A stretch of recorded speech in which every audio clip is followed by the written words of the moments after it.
Hi students, welcome to another video lecture on logic design. Today we'll be studying the octal number system.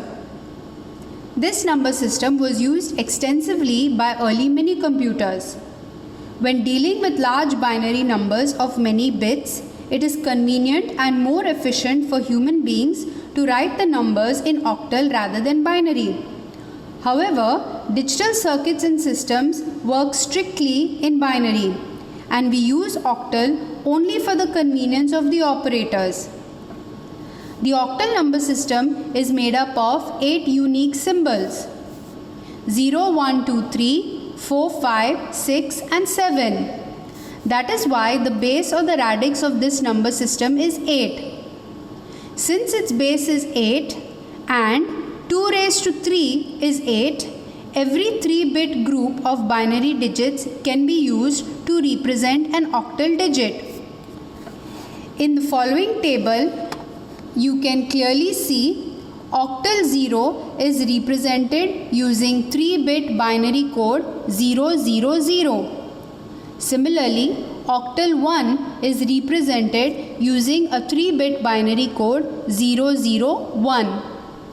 Also, octal 2 is represented using 3-bit binary code 010 and so on.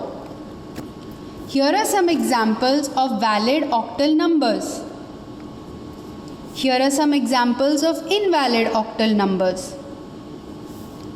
Like the decimal and binary number system, octal number system is also positional weighted. That is, a value is attached to a symbol depending on its location with respect to the decimal point. Let us look at this with an example. Take the number 40517.067, which is a valid octal number. The symbols 40517 make up the integer part of the octal number, and they will have weights in positive powers of 8. The symbols 067 make up the fractional part of the number, and they will have weights in negative powers of 8. So starting from the decimal point and moving left, the first position will have a weight of 8 raised to 0. The next position 8 raised to 1. The next 8 raised to 2, and so on. So what you notice here is all the numbers to the left of the decimal point have positive powers of 8 as weights. From the decimal point moving right, the first position will have a weight 8 raised to minus 1, followed by 8 raised to minus 2, and 8 raised to minus 3 is the last one. Notice that here the numbers have negative powers of 8 as weights. Therefore, you can rewrite this number as 8 raised to 4 into 4 plus 8 raised to 3 into 0 plus 8 raised to 2 into 5 plus 8 raised to 1 into 1 plus 8 raised to 0 into 7 plus 8 raised to minus 1 into 0 plus 8 raised to minus 2 into 6 plus 8 raised to minus 3 into 7. This evaluates to, which finally becomes equal to a very big number 16719.107421,875, which is the decimal version of the octal number 40517.067. The leftmost digit is called as the MSD, or the most significant digit. In this case, that number is 4. Why? Because it has the maximum weight associated with it. The rightmost digit is called as the LSD, or the least significant bit. This is because it has the least weight associated with it. In our example, that number is 7.